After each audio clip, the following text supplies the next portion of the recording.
అమరావతి ఆమోదం ఓ పక్క నుంచి చూస్తుంటే మీడియా హౌస్ల మీద దాడి ఏం జరుగుతుంది తెలుసుకునే ప్రయత్నం చేద్దాం. మనతో పాటు మాజీ మంత్రి అంబటి రాంబాబు గారు ఉన్నారు. ఆయనతో మాట్లాడే ప్రయత్నం చేద్దాం. సార్ చెప్పండి, అంటే ఈ రోజు ప్రత్యేకంగా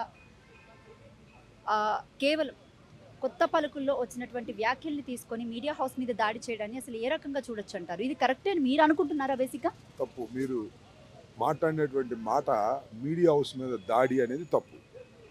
మీరు ఒకసారి విజువల్స్ అన్ని చూడండి. మీడియా హౌస్ ముందు నిరసన చెప్పేటటువంటి ప్రయత్నం చేసాం. దాడి అంటే ఎలా ఉంటుంది? ఆ గ్లాసులు పగలగొట్టడమో, అక్కడ వెహికల్స్ పగలగొట్టడమో, లేకపోతే రాళ్ళు వేయటం ఉంటుంది. మేము ప్లే కార్డ్స్ తీసుకొని వెళ్ళి ఆ మీడియా హౌస్ అనేది ఏదైతే ఉందో ఏబిఎన్ ముందు నిరసన తెలియజేసే ప్రయత్నం చేశాము తప్ప దాడి అని అనడం కరెక్ట్ కాదు.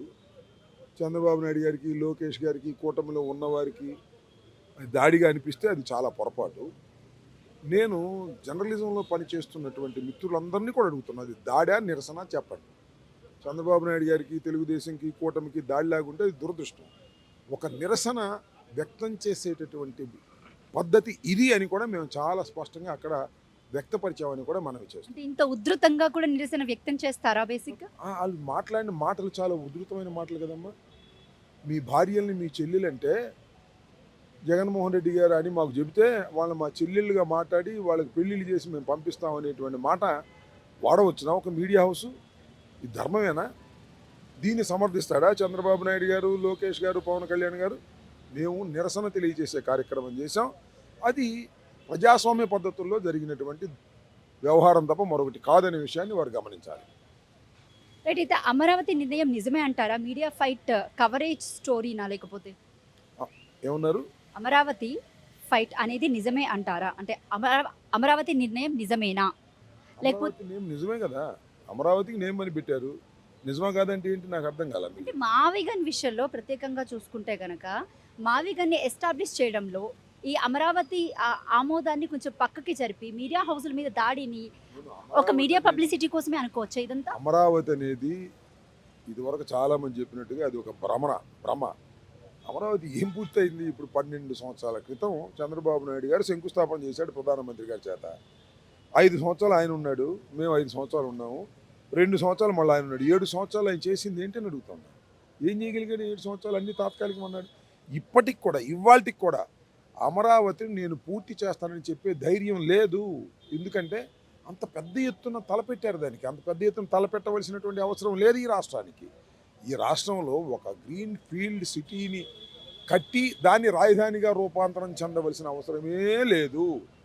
ఈ రాష్ట్రంలో అనేకమైన పట్టణాలు ఉన్నాయి. ఆ పట్టణాల్లో ఒకటి సెలెక్ట్ చేసుకొని దాన్ని రాజధానిగా రూపుదిద్దవచ్చును. అమరావతికి వైసీపీ పార్టీ వ్యతిరేకమా? అమరావతి అంటే అమరావతికి మేము వ్యతిరేకం కాదు. వాళ్ళు చేస్తున్నటువంటి పద్ధతి తప్పు. అమరావతి అంటే అమరావతి సృష్టించడం ఏంటి నాకు అర్థం కాలేదు. హైదరాబాద్ సృష్టించారా? బెంగళూరు సృష్టించారా? చెన్నై సృష్టించారా? ఇవన్నీ అంతకు ముందే ఉన్నటువంటి పట్టణాలు. ఆ పట్టణాలు రాజధానిగా రూపొంది. హైదరాబాద్ మనం మద్రాసు నుంచి విడిపోయిన తర్వాత హైదరాబాద్ రాజధానిగా ఎన్నుకున్నాం తప్ప హైదరాబాద్ నిర్మించలేదే. తర్వాత అంటే హైటెక్ సిటీ నేనే ఫౌండేషన్ స్టోన్ వేశాను అంటాడు. ఇది పెద్ద అబద్ధం. హైదరాబాద్కు మన హైటెక్ సిటీకి ఫౌండేషన్ స్టోన్ వేసింది జనార్దన్ రెడ్డి గారు, పివి నరసింహారావు టైంలో. దాన్ని కూడా ఏదో చెప్పేసి పేపర్లో రాన్ చేసుకునేటువంటి ప్రయత్నం చేస్తున్నారు చంద్రబాబు నాయుడు గారు. చంద్రబాబు నాయుడు గారు అన్ని అభూత కల్పనలు, భ్రమలు సృష్టించి ప్రజల్ని మభ్యపెట్టేటటువంటి ఒక నాయకుడు, అంతకుమించి ఏమీ లేదు.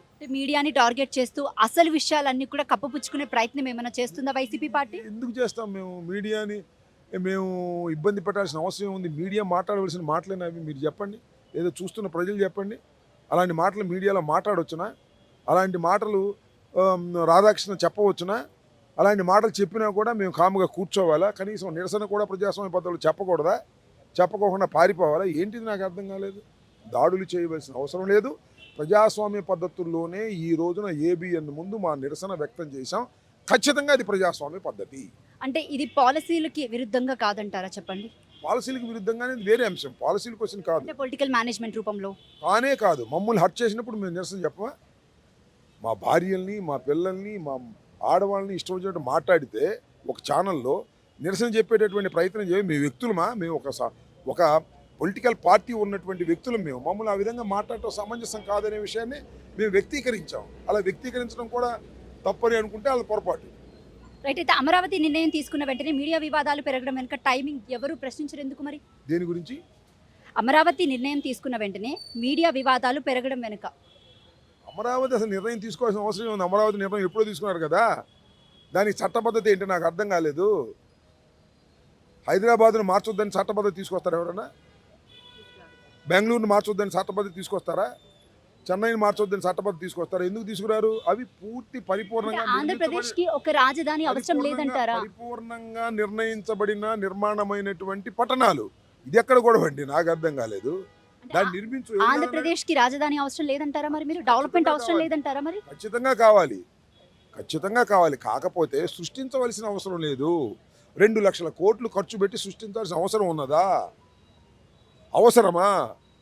రాష్ట్రానికి అంత వనరులు ఉన్నాయా? రాష్ట్రం అంత బలమైనదా? ఆర్థికంగా వెసులుబాటు ఉన్నదా? అసలు తినడానికి తిండి లేదు, మీసానికి సంపెంగ నూనె అన్నట్టు మింగ మెతుకు లేదు, మీసాలకు సంపెంగ నూనె అంట. పథకాలు ఇచ్చే ప్రశ్న లేదు, జీతాలు ఇచ్చే ప్రశ్న లేదు, అప్పులు చేసి రాజధాని నిర్మించాల్సిన అవసరం ఉందా? ఇది చాలా దుర్మార్గమైన తప్పుడు ఆలోచన చంద్రబాబు నాయుడు గారు చేశారు. ఆ తప్పుడు ఆలోచన సరిదిద్దేటటువంటి ప్రయత్నం మేము చేస్తున్నాం. అప్పుడు 3 రాజధానులు అన్నప్పుడు కూడా వాళ్ళు కోర్టులకు వెళ్ళి గందరగోళం చేశారు, కానీ చేసి చూపించేవాళ్ళం. ఇవాళ కూడా మావిగన్ అనేది ఒక అద్భుతమైనటువంటి ఆలోచన. ఈ ఆలోచన ప్రజల్లోకి ఎక్కుతుంటే చంద్రబాబు నాయుడు గారికి కంగారు పడి ఏదో రకరకాలుగా పిచ్చి రాతలు రాయించుతున్నారు. చివరికి ఈ రాష్ట్రానికి అభివృద్ధి మంత్రం ఏదైనా ఉందంటే అది మావిగనే. అమరావతి మాత్రం ఒక పురోగతిని తీసుకురాకోకుండా తిరోగమనానికి తీసుకువెళ్ళేటటువంటి పద్ధతిలో జరుగుతుంది. రాష్ట్రానికి గుదిబండగా మారబోతుంది. అంటే ఇంకొకటి సార్, ఈ రోజు మీరు నిరసన వ్యక్తం చేయడాన్ని చూసి ఇటు కూటమి ప్రభుత్వ నేతలంతా కూడా స్పందించడం జరిగింది. అంటే ఈ నిరసనని వాళ్ళందరూ కూడా ఖండించే విధానం కూడా కనబడుతుంది. మీరు ఏం చెప్తారు? నేను కూటమి నాయకులందరిని అడుగుతున్నా, ఎందుకు మీరు ఖండిస్తున్నారు మా నిరసనని? అంటే ఏబిఎన్ రాధాకృష్ణమూర్తి మాట్లాడినటువంటి మాటలు ఏదైతే జగన్మోహన్ రెడ్డి గారు చెబితే, వైసీపీ నాయకుల భార్యలు కాదు చెల్లెళ్ళని చెబితే మేము నమ్మి వాళ్ళకందరికీ కూడా నా భార్యలు చెల్లెళ్ళుగా భావించి వాళ్ళకి పెళ్లి సంబంధాలు చూసి పెళ్లి చేసి పంపుతామనేటువంటి మాటను మీరు సమర్థిస్తున్నారా చెప్పమని అడుగుతా ఉన్నా. మేము నిరసన తెలియజేశాం. రాజధానిని ఆడవాళ్ళతో పోల్చడాన్ని ఏ రకంగా చూస్తారు? రాజధాని ఆడవాళ్ళతో ఎవరు పోల్చారు? కూటమి ప్రభుత్వం చేస్తుంది అదే కదా, మీకు ఎక్కడ అనిపించట్లేదు? నో మమ్మల్ని మా భార్యల గురించి మాట్లాడాడు తప్ప రాజధాని నంది అంటారు, పంది అంటారు. That is a different matter. ఏంటి మా భార్యల్ని మీ భార్యలు కాదు చెల్లెళ్ళు అంటే మేము చెల్లెలుగా భావించి ఆయనకి పెళ్ళిళ్ళు చేసేస్తాం అనే మాట రాజధానికి సంబంధించిందా? అసలు ఎందుకు వచ్చింది ఆ లాంగ్వేజ్ నాకు అర్థం కాలేదు. ఒళ్ళు బలిసి కాకపోతే ఎందుకు వచ్చింది రాధాకృష్ణమూర్తిగా మాటలు? ఇవన్నీ కూడా అసంబద్ధంగా అన్యాయంగా మాట్లాడుతున్న మాటలకు నిరసన తెలియజేసే ప్రయత్నం మేము చేసాం, అంతే. అంతకుమించి ఏమీ లేదు. ఫర్దర్గా యాక్షన్స్ ఏమైనా తీసుకుంటే వైసీపీ ప్రభుత్వం మీద, మీడియా మీద ఈ రకంగా నిరసన చేయడానికి ఖచ్చితంగా ఏదైతే మీడియా హౌస్ తప్పుడుగా మాట్లాడుతుందో వాళ్ళ మీద చట్టబద్ధంగా యాక్షన్ తీసుకునేందుకు మా ప్రయత్నాలు మేము చేస్తాం. ప్రజాస్వామ్య పద్ధతుల్లో మేము నిరసన కూడా తెలియదు. మరి పోలీస్ కంప్లైంట్లు అది ఫైల్ చేయొచ్చు కదా ముందే? ఇలా డైరెక్ట్ గా హైదరాబాద్ వచ్చి నిరసన వ్యక్తం చేయడాన్ని ఏ రకంగా చూడొచ్చు అంటారు? పోలీసు కంప్లైంట్ చట్టం అనేది ఒకటి ఉంది కదా. చట్టం ఉంది. పోలీస్ కంప్లైంట్ చేస్తే ఏం చేస్తున్నారు? మొన్న మా ఇంటి మీద దాడి చేస్తే అసలు కంప్లైంట్ ఇస్తే ఆ కేసు రిజిస్టర్ చేశారా? పోలీసులు కూడా మన రాధాకృష్ణ లాగానే వ్యవహరిస్తున్నారు ఆంధ్రప్రదేశ్లో. అది గుర్తుపెట్టుకోవాలి. మేనేజ్ చేస్తున్నారు చంద్రబాబు నాయుడు, లోకేష్ వీళ్ళందరూ కూడా. సో అంటే మీరు సీఎం భార్యని మాట్లాడడం కరెక్టేనా ఆ రకంగా? మరి దట్ ఇస్ డిఫరెంట్ మ్యాటర్. ఎవరు మాట్లాడారు సీఎం భార్యని? ఎవరు మాట్లాడారు? మాట్లాడారని అంటే సరిపోయింది, చూపించమనండి. అన్నీ కూడా ఆరోపణలు వచ్చాయి కదా మీ మీద. ఆరోపణలు 100 వస్తాయి. ఇవాళ నేను చూపిస్తున్నాను. రాధాకృష్ణ మాట్లాడినటువంటి మాటల్ని మేము చూపిస్తున్నాము. మేము సీఎం భార్యని అన్నాము లేకపోతే ఇంకో చూపించమనండి. ఇవన్నీ ఊరికినే ఇష్టం వచ్చినట్టుగా మాట్లాడి ఏబిఎన్లోను, ఈటీవీలోను లేకపోతే టీవీ5లోను వేసేసే నిజాలు అనుకోవడం కరెక్ట్ కాదు. Thank you sir.